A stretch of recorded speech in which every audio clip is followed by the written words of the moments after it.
Voyons maintenant une question qui nous a été posée par Ricky Sanogo. Je le cite: « Je vous remercie pour cette analyse pertinente. Une question subsiste néanmoins. Ces 6 millions d'erreurs d'écriture sur la liste électorale, depuis quand sont-elles présentes? Or, entre 2011 et aujourd'hui, seulement 3 millions d'électeurs se sont ajoutés à la liste. Pourquoi le PPACI, ex-FPI, alors au pouvoir et majoritaire, n'a-t-il pas engagé de mesures correctives pour résoudre ce problème? Je serai reconnaissant de votre éclairage sur ce point.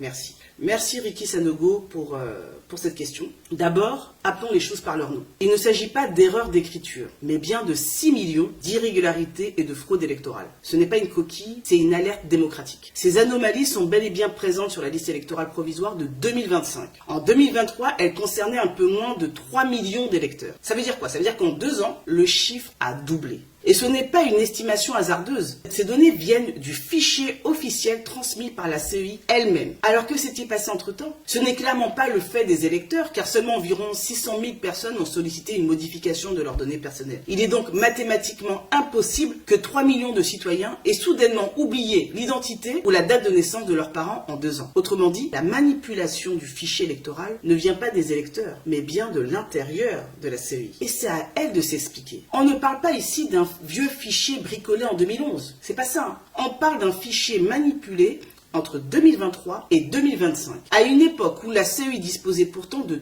tous les moyens technologiques, humains et financiers, notamment un budget de 27 milliards de francs CFA pour faire un travail propre et rigoureux. La Commission électorale indépendante est consciente de l'importance et de la délicatesse de sa mission qui lui a été confiée par le constituant et le législateur, et de son impact sur la paix et la cohésion sociale.